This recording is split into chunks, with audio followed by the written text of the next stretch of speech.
Jack, yeah, she thought that she was being sneaky about it. What she didn't know was that I was hearing all about it from someone that she worked with who was pretty disgusted by what was happening.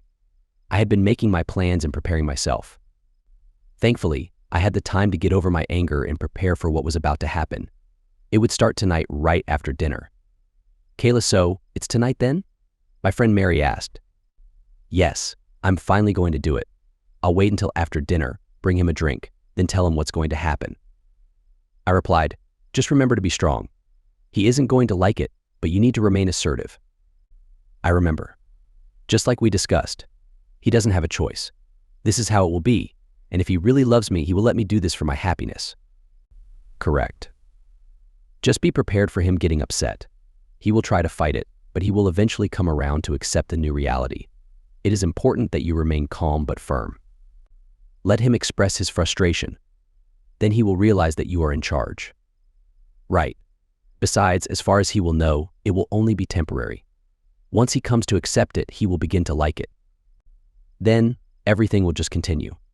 Are you sure about all that? Jack can be pretty stubborn about things. Look, Kayla, Jack loves you more than anything. Sure, he will be mad, but after he calms down, he will realize that he loves you so much that he will do anything to make you happy. Even this. Okay, you're the expert, I guess.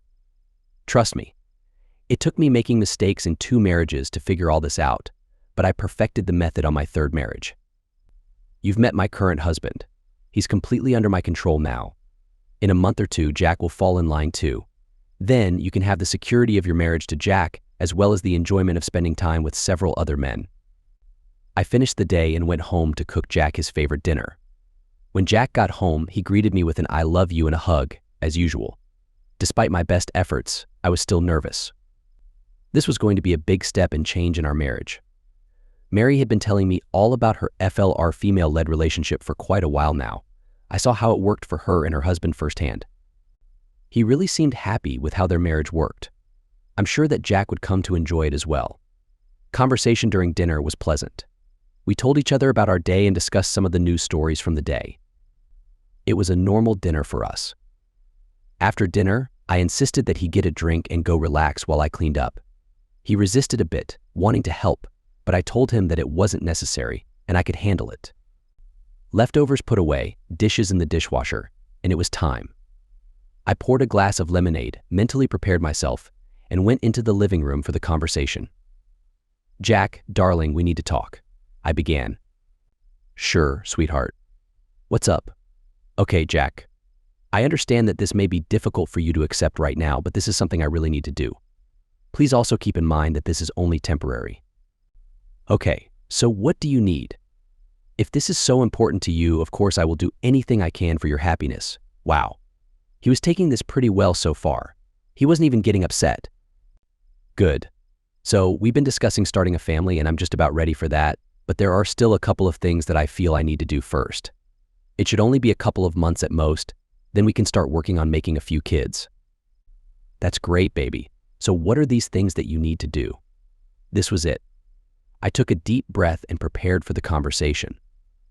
Well, Jack, I need to sow my last few wild seeds. It will only be temporary, then I will be able to completely settle down and be the partner and parent to our kids that you could possibly dream of. Okay, my love. That sounds reasonable so far, but just how are you planning to sow these wild seeds? Wow, he was really taking this well. I was expecting him to get angry. I'm going to be spending time with a few other guys for a while. Keep in mind that it is only spending time with the other guys. You are the only one that gets my love. After a couple of months, I will come back to you and be your loving partner again. Then we can start working on having the family we planned on. Well, Kayla. It sounds like you are not asking my permission to do this, so I assume that you have already made up your mind. If that's the case, I would just like to go on record and state that I am not in favor of this.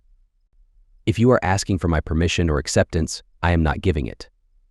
That being said, you are an independent woman with your own mind, so I will not stop you if this is something that you truly believe that you need to do. This was going better than I could have possibly dreamed.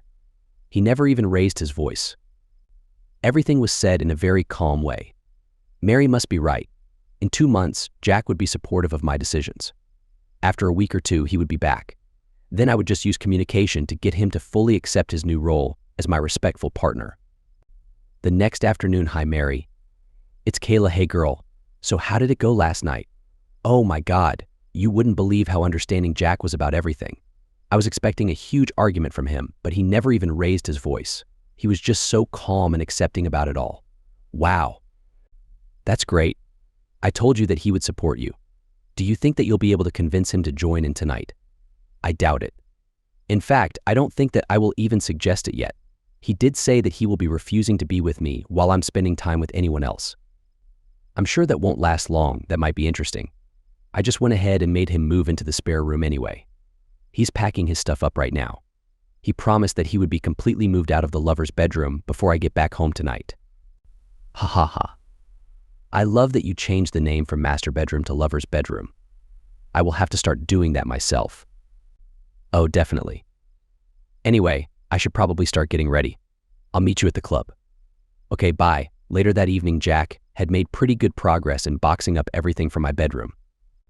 I wasn't sure why he actually needed to box things up when he could have just carried armloads of stuff down the hall, but he explained that this would be better. This would be less trips, and he could go through everything and leave things that he really didn't need in the boxes to get rid of. I guess that it made some sense, but I was too busy getting ready to really pay much attention. He did say how great I looked in my nice clothes. He didn't say anything when I put on the little red cocktail dress that I had gotten for our 5th anniversary last year. That was actually the only time I ever wore it, but I look really good in it. Okay, Jack, I'm leaving. I'll probably be back around 1 in the morning, so you don't need to wait up for me. Besides, I probably won't be alone. I told him as I picked up my clutch as I was about to walk out the door. Don't worry, sweetheart. I will be moved out by then. He promised as he was closing up the last box. Something was nagging at me in my mind as I left the house. I couldn't place what it might be, but it did bother me a bit. I decided that whatever it was wasn't important. So I put it out of my mind and began thinking of the fun and excitement that I was going to have tonight. I met Mary, Larry, and Josh at the club. Larry and Josh were account managers at work, so Jack really moved completely into the spare bedroom? Mary asked after our first drink order arrived. Yeah, he had just finished packing everything up when I left. He promised to be completely moved out by the time I got back. I replied. That's what he said? Josh asked. Yes. When I told him what time I expected to be home, he said, and I quote, I will be moved out by then. All 4 of us laughed at that. Wow, Larry laughed. Maybe after I've worked on him for a week or 2. I giggled. But first, why haven't either of you asked me to dance yet? We spent the evening immersed in the vibrant atmosphere of the club, the air charged with the rhythm of pulsating music and the mingled scents of perfume and cocktail drinks. Over the course of several hours, the dance floor became our realm. The slow songs were particularly intense. Amidst the whirl of colors and lights, Mary and I excused ourselves, retreating to the quieter confines of the restroom. It was there, in that secluded space away from the music and the crowd, that we huddled together, our conversation turning to the anticipation of how the night might unfold. The excitement was palpable, our voices a blend of whispers and laughter as we contemplated the possibilities, weighing them with the simplicity of a game we'd chosen to decide our fate rock, paper, scissors. The game, seemingly trivial, held the weight of our evening's decisions. 3 rounds we played, each throw of our hands in arbitration of our destiny. The outcome, as fate would have it, led me to Josh and Mary to Larry, a decision sealed by the innocent logic of our chosen game. Thus decided, our return to the dance floor was tinged with a new sense of anticipation. The night wore on, each song, each dance, drawing the evening closer to its inevitable conclusion. Our earlier decision, made in the playful seriousness of a restroom conference, now set the course for the rest of the night. The decision to go home with Josh was not made lightly, the result of a spontaneous method to determine how our night would end, yet it felt right, a fitting end to an evening filled with laughter, dance, and a connection that seemed to promise more. Mary and I parted ways with Larry and Josh at the end of the night, the culmination of hours spent in the throes of music and mutual attraction. The club, once a backdrop to our evening's adventure, now faded into the background as we each ventured into the night, the decision made through a simple game guiding our steps towards what awaited us beyond the dance floor. The house was dark when I led Josh through the front door. Jack must already be in bed. That's okay. We didn't need him to watch yet anyway. I led Josh down the hall and into my room. Sure enough, all Jack's stuff was gone. Maybe I should reward him by offering him a massage tomorrow. Something to think about later. The next couple of hours were pure bliss. Josh had to leave and get back to his family after that, so I put on my robe and went to get some coffee. I was kind of disappointed that Jack hadn't made the coffee yet. It was after 9 o'clock after all. Usually he's been up for an hour already. I'll have to talk to him about that later. I mean, would it kill him to have coffee and breakfast ready for me after I had a late night? So much for the massage going to offer him as a reward for getting moved to the spare bedroom while I was out. I had a bagel for breakfast, then went to shower and get dressed. The hot water was just what I needed to soothe my muscles. I didn't have anything planned for the day, so I decided on an old pair of shorts and a t-shirt. I just finished pulling my hair into a ponytail when my phone rang. Hey girlfriend, I saw it was Mary on the caller ID. Hi, you fabulous thing. So how was Josh last night? He was amazing. It was everything I thought it would be. Speaking of Jack, what was his reaction this morning? I don't know. I'm kind of annoyed because he seems to be sleeping in. I was disappointed that he wasn't up making me breakfast with coffee already made this morning. I had been thinking of offering him a massage for getting moved to the spare room, but I don't think so now. Yeah, make sure that he knows how disappointed you are and what you expect from now on. Keep being assertive with him, but make sure that you give him some small rewards when he does something good. That will give him an incentive to try harder. I'm actually starting to get upset that he's still not up yet. Hold on a minute while I wake him up. I marched down the hall to the spare bedroom and knocked on the door calling out his name. There was no response. I tried again. Still no response. Finally, I turned the knob and opened the door. Oh no. I gasped. What's wrong? Mary asked over the phone. Jack's not in the spare bedroom. His clothes aren't even in the closet. Hold on, I said as I began running through the house. He took his truck, and his tools are all gone. That little nagging feeling was starting to make sense. Oh no, I gasped. What? What is it? Mary asked. Jack moved out. Now I understand things that he was saying. He never said that he would move his stuff to the spare room. He only said that he was moving his stuff out of my room. He then said that he would be moved out before I got back. I thought he meant he would be moved out of my room, but he meant moved out of the entire place. Shoot. I need to call him and find out where he went. No, that's the wrong thing to do. That shows him weakness. You need to remain strong. Don't contact him. Let him contact you. Trust me, he is just having a tantrum right now. In a couple of days, he'll come crawling back to you. This is actually a really good thing. Now, you have a reason to discipline him and have him beg to do anything for you in order to be allowed to return. This speeds up the process. I'll bet that you can even let Josh or Larry get you pregnant and then make Jack raise the child. Are you sure? Of course. Look at the things my husband does for me. Well, I have to admit that you have been right so far. Of course I am. Oh, and Larry wants to meet you in the storage room at work for an hour on Monday. Can we really get away with that? Of course. At least half the girls are doing it. It's so secretive that I have to schedule everything. I'll email you the time to meet. Just label it as a different meeting. Don't worry about it. The boss never goes in there, and everyone who needs something from there knows to ask me before entering. We chatted a bit more before ending the call. I admit that I was nervous about Jack moving out. Aside from what my actions might suggest, I really do care about him and want to spend my life with him. It's just that Mary made the female-led relationship sound so appealing, and it would allow me to experience different things. Sure, I would eventually give up other partners, but I would still have Jack as my devoted husband. Obviously, that wouldn't happen until I was ready to give that up on my own anyway, but he wouldn't need to know that. I needed to recover from last night, and I would be having a tiring day at work tomorrow. I had to laugh at that. I made a simple dinner, drank a glass of juice, then went to bed. Friday morning, I hadn't heard from Jack all week. Mary convinced me that it wasn't that unexpected. She was sure that I would hear from him soon. Besides, the longer he was gone, the more conditions I could put on his return. I had met Larry, Josh, and a couple other good-looking guys in the storage room every day this week.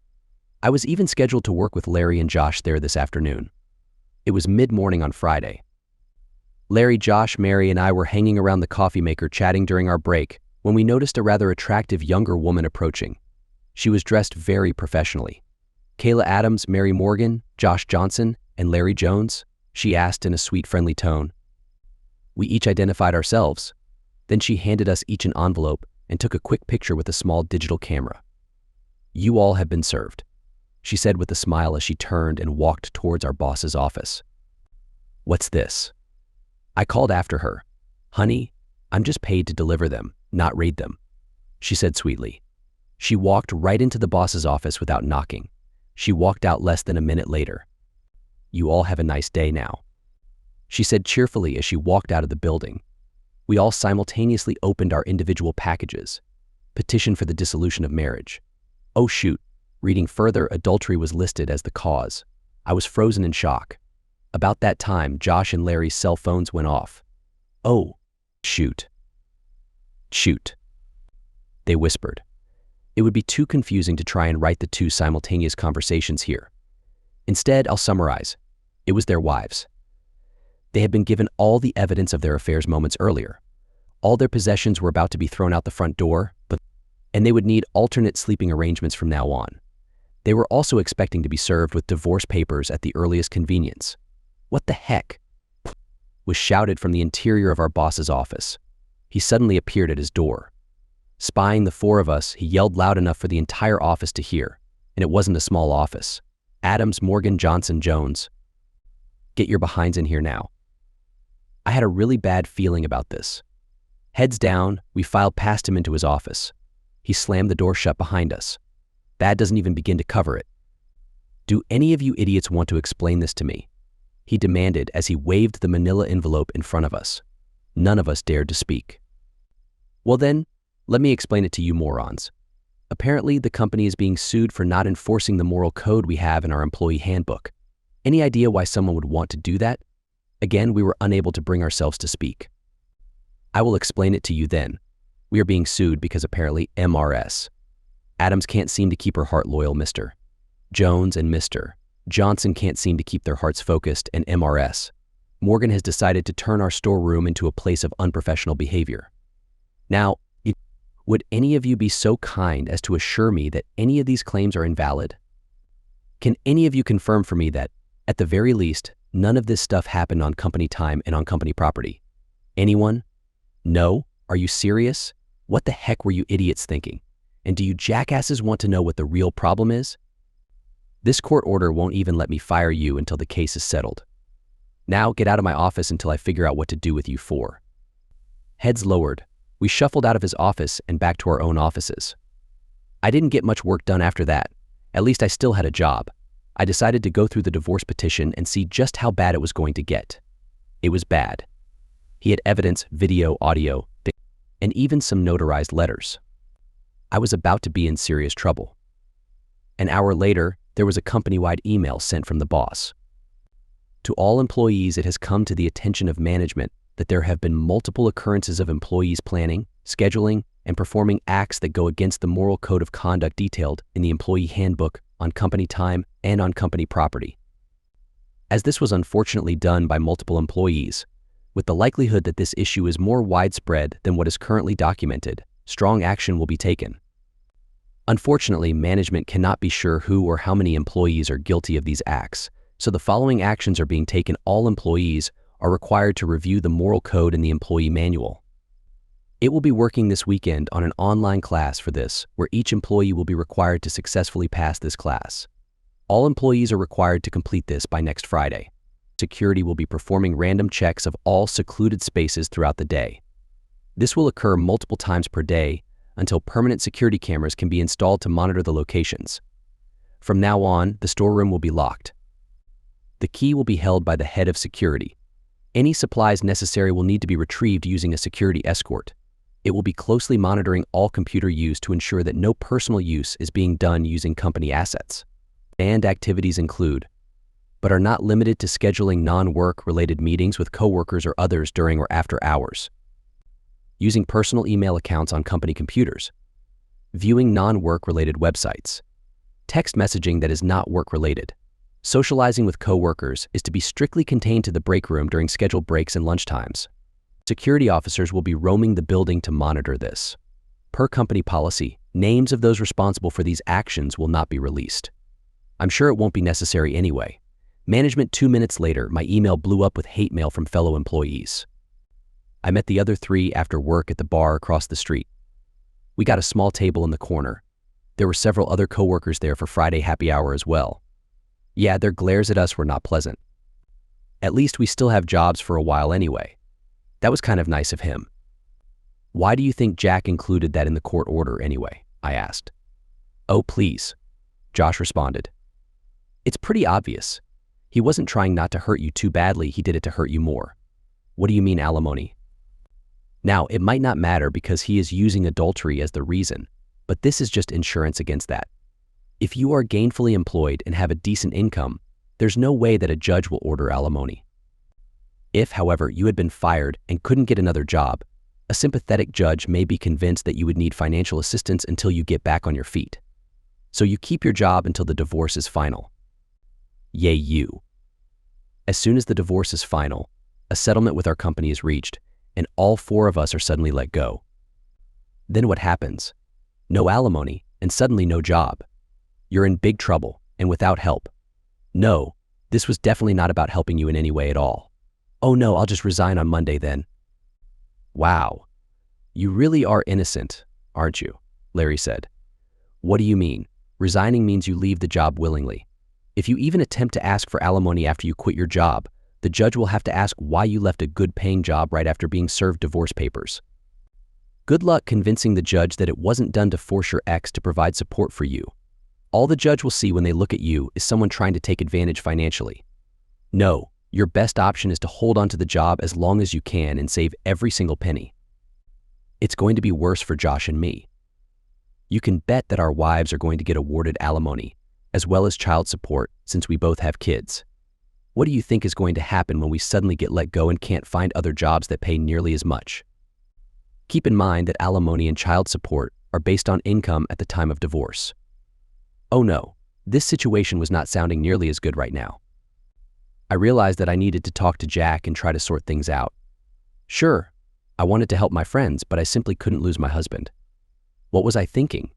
Forget my friends. If I needed to throw them under the bus to save my marriage, let the mess begin. I quickly pulled out my phone. We're sorry, but the number you have dialed is not accepting calls from this number. Darn it. Mary, give me your phone. Why? Because Jack blocked my number. I need to talk to him and fix this mess. She handed me her phone as my 3 friends looked at me skeptically. We're sorry, but the number you have dialed is not accepting calls from this number. Shoot, he blocked yours too. Try Larry or Josh's. Not a great idea. I'm trying to make things right here. What do you think he'll do if he finds out that the first call I make to him is from the phone of one of my friends? Yes, I know. You probably think I'm foolish. Given what happened at the office today, maybe you're right. I had a major wake-up call. I began to panic. How do I find my husband, who doesn't want to be found, on a Friday evening? Camping out at his workplace won't help since it's closed and he doesn't work on weekends. He probably blocked our home phone and my work phone too, since our cell phones are blocked. Talking over the phone wouldn't work well anyway. I need to do this face-to-face. I need to find out where he is and surprise him. Forget this whole female-led marriage idea. Right now, I would gladly submit to him completely just to have my husband back. My, how the tables have turned. Just this morning, I was thinking about making him beg and apologize to come home. Who would have thought that I would be the one begging and apologizing now? I picked up my phone and started searching through my contacts. One of his friends must know where I can find him. Spoiler alert, none of our mutual friends had any information. Well, that's not entirely true. None of the friends who are still on good terms with me knew anything. Unfortunately, the friends who now dislike me knew plenty. They refused to tell me where he was, even when I asked if they could pass along a message. After ending my last call dejectedly and finishing my 4th drink, Josh had an amazing idea. Yes, I'm saying that sarcastically. Some of you might actually consider Josh's suggestion brilliant. But me? Not so much. Well, Josh began. Since our lives are pretty much messed up anyway, why don't we go to Kayla's house and have an all-night hangout? We're already struggling, so we might as well take advantage of it and stay up all night. He believed it made perfect sense. Maybe to him, but I had just gained some much-needed clarity. Sure, if there was nothing left to lose, maybe it would be something to consider. Personally, I thought there might still be a small chance for Jack and me. That chance would disappear if I took everyone back to the house and had an all-night party with them. I politely declined and suggested that Mary take them home with her. I had a husband to win back. Throughout the weekend, I found myself ensnared in a relentless quest to uncover Jack's whereabouts, a pursuit that consumed every moment of my waking hours. My efforts were manifold and varied, encompassing a meticulous examination of motel parking lots in the vicinity, where I spent exhaustive hours searching for any trace of his truck amidst countless others. This task, daunting in its scope, was driven by a fervent hope that I might stumble upon his vehicle, thus providing a clue to his location. In addition to this, I embarked on a series of discreet surveillances of his friends' residences. I circled these neighborhoods at differing intervals, eyes peeled for the familiar sight of his truck, hoping against hope that it would be parked there, offering a tangible link to him. My determination even led me to shadow his best friend upon departure from his home, clinging to the slim possibility that this would lead me to Jack. Unfortunately, all these endeavors proved fruitless, leaving me no closer to finding him.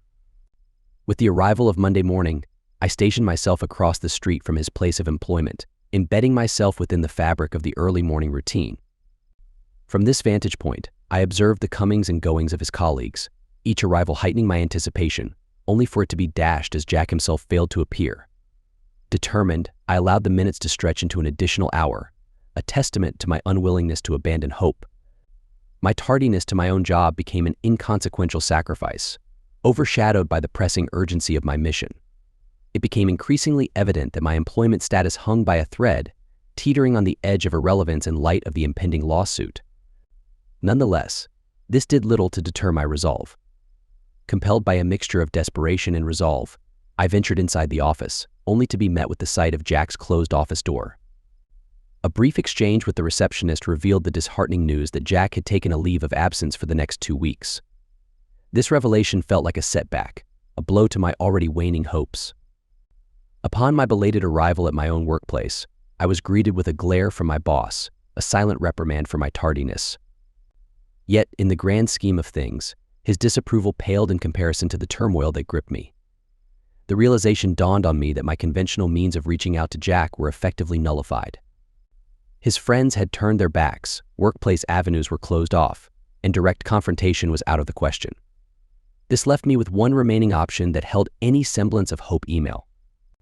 Known for his meticulous habit of checking his email, this method presented a glimmer of hope, assuming, of course, that my messages were not being actively blocked. In composing the email to Jack, I was struck by the futility of attempting to fabricate excuses or to weave justifications for my actions. Such endeavors seemed hollow, a wasteful expenditure of words that would serve no purpose in mending the rift between us. Instead, I chose to confront the reality of my misjudgment head-on, acknowledging the profound mistake I had made.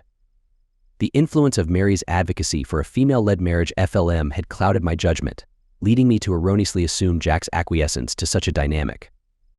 This realization, however, did little to absolve me of the responsibility for my decision.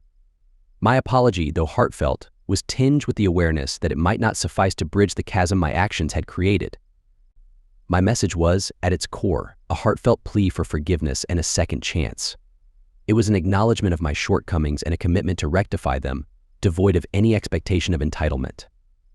I broached the possibility of reversing our roles, an offer made in a spirit of contrition and a willingness to adapt to any relationship dynamic he deemed appropriate. This was a testament to my earnest desire to reconcile, to prove my commitment through actions rather than mere words. I was acutely aware of the gravity of my actions and the potential for irreparable damage, yet I held onto a sliver of hope that forgiveness might still be within reach. Moreover, I candidly addressed the external factors and individuals that had contributed to the unfolding drama, including the involvement of Mary, Larry, Josh, and the impending lawsuit against my company. Their roles in this debacle were not minimized, yet I left the decision of how to deal with them in Jack's hands, offering my assistance should he desire it. This gesture was an extension of my commitment to stand by his side, an affirmation of my readiness to act in accordance with his wishes. In conclusion, my email was an appeal for reconciliation, a promise of unwavering loyalty and partnership amidst the trials that lay ahead. I chose my words with care, aiming to convey the depth of my remorse and the sincerity of my intentions. This was a delicate balance to strike, navigating between hope for reconciliation and the acceptance of potential outcomes that might diverge from my desires. My plea was for a chance to demonstrate my commitment in tangible ways, to prove that my words were not mere rhetoric but the expression of a heartfelt desire to mend what had been broken. In the end, my message was a reflection of my acknowledgement of fault, my willingness to accept the consequences of my actions, and my enduring hope for a future together, however that might manifest. Your loving partner, Kayla. Epilogue. In the dim light of the early morning, I found myself reflecting on the tumultuous journey that led to this moment. It all started with a desperate email, a last-ditch effort to bridge the chasm that my actions had created between Jack and me. The fact that he hadn't blocked my email was a sliver of hope in the darkness that had engulfed my life. Even more astonishing was the fact that he took the time to read my words. My heart knew the gravity of the broken vow that loomed between us, a betrayal that questioned the very foundation of trust. How could he believe any promise I made after shattering the most sacred one? The path to redemption was clear yet arduous. I had to prove my sincerity through actions, not words. 2 years have passed since that email marked the beginning of my long journey towards redemption. The fallout of our actions was severe and far-reaching. Josh and Larry, once thriving professionals, now faced the grim reality of their choices. Their divorces were not just the dissolution of their marriages, but a cataclysm that upended their entire lives. The settlements left them financially crippled, forcing them into a Spartan existence far removed from the lives they once knew. Their new jobs barely kept them afloat, and their modest apartment in a less desirable part of the city was a constant reminder of their fall from grace. The social circles that once embraced them now seemed like a distant memory. Their absence felt more acutely in the silence of their cramped living space. Their ex-wives, seizing upon their misfortune, ensured that their children viewed them through a lens of disappointment and resentment. The transformation in their lives was a stark reminder of how quickly fortunes can change. Meanwhile, their ex-partners seemed to thrive, finding solace and happiness in new relationships, a testament to the unpredictable and often unforgiving nature of life. As for me, my present was a stark contrast to the chaos that had engulfed my life. I found myself in a position of humility, kneeling beside the bed, reflecting on the promises made in that fateful email. Jack's decision to test the sincerity of my words was a crucible, challenging every fiber of my being. Winning him back was not a matter of choice but a necessity, a way to salvage the remnants of our fractured relationship. The initial 6 months were a period of intense scrutiny and effort, a time when every action was a step towards rebuilding trust. Gradually, Jack's demeanor softened, a testament to the power of persistence and genuine change. After the scandal that led to our dismissal, I chose to step away from the professional world. Jack's career, however, took a different trajectory. His promotion and subsequent success became the financial backbone for our family, allowing us to lead a comfortable life despite my absence from the workforce. My days are now filled with the joys and challenges of raising our 2-year-old twins, a role that has brought a newfound sense of purpose and fulfillment. Our home, once a battleground of mistrust and regret, has slowly transformed into a sanctuary of love and new beginnings. Mary's fate, however, took a different path. Despite being caught in the same storm that ravaged our lives, she seemed to navigate the aftermath with an uncanny ease. Her dismissal from the company did little to dampen her spirits or her prospects. With her husband's unwavering support, she faced the future with confidence, undeterred by the setback. Her ability to move on and potentially find success in new endeavors was a stark reminder of the disparities and consequences that often accompany our actions. Life, with its intricate tapestry of fate and choices, seldom adheres to our notions of fairness. As I sit beside the bed, the quiet of the morning enveloping me, I can't help but ponder the complexity of human relationships and the resilience required to mend them. The journey from despair to redemption is fraught with challenges and revelations. Yet, in the end, it is the willingness to confront our flaws, to change, and to genuinely strive for betterment that defines our character. While the scars of the past remain, they also serve as a reminder of our capacity for growth and the transformative power of forgiveness. The paths taken by Josh, Larry, Mary, and myself diverge in lessons learned and futures forged from the crucible of our choices. As the dawn breaks, casting a soft glow through the window, I'm reminded of the relentless march of time and the ever-present opportunity for renewal. In this moment of reflection, I grasp the delicate threads of hope and determination that weave the fabric of our continued existence. The journey is far from over, but with each passing day, we write new chapters in the story of our lives, chapters filled with the potential for redemption, love, and ultimately peace.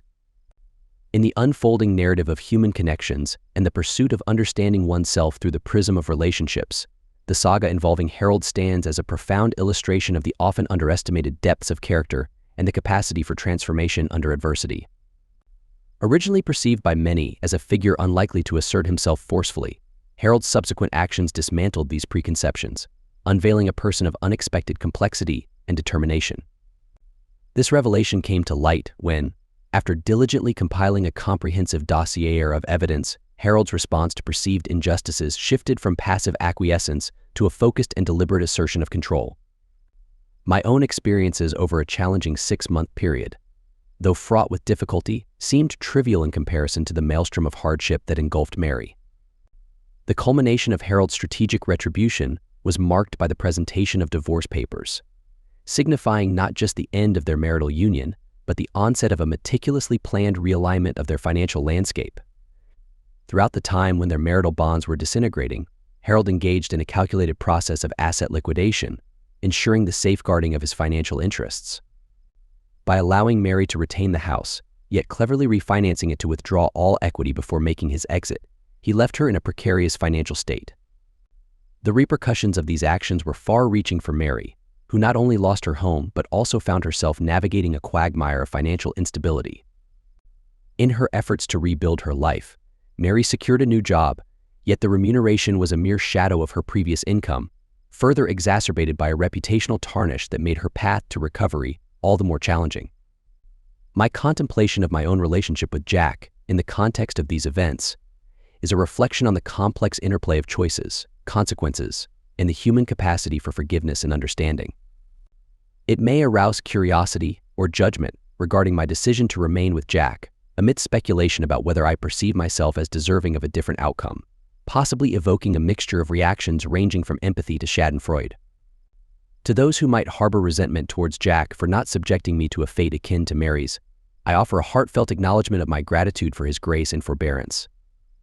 Despite the justifiability of a stringent repercussion for my actions, the prospect of a life severed from Jack, who embodies the quintessence of love and partnership, is unfathomable to me. Jack's benevolence is further exemplified by his proactive approach in ensuring that, should the path of separation or divorce ever be chosen, it would be navigated with fairness and integrity. He has gone to lengths to provide legal assurances to this effect, a gesture I declined, for his role in my life transcends the legalistic frameworks of protection or entitlement. In his capacity as a father, partner, and husband, Jack embodies an ideal of relational fulfillment that supersedes my earlier aspirations for a dominant role within our partnership. My initial pursuit for a relationship dynamic characterized by female leadership clouded my appreciation for the intrinsic value of mutual respect, support, and understanding. This journey of introspection and realignment of values has led me to embrace a model of partnership that prioritizes harmony and shared growth. Although this evolution diverges from my initial vision, it has ushered in a profound sense of contentment and a deeper recognition of the nuanced complexities that define love and partnership.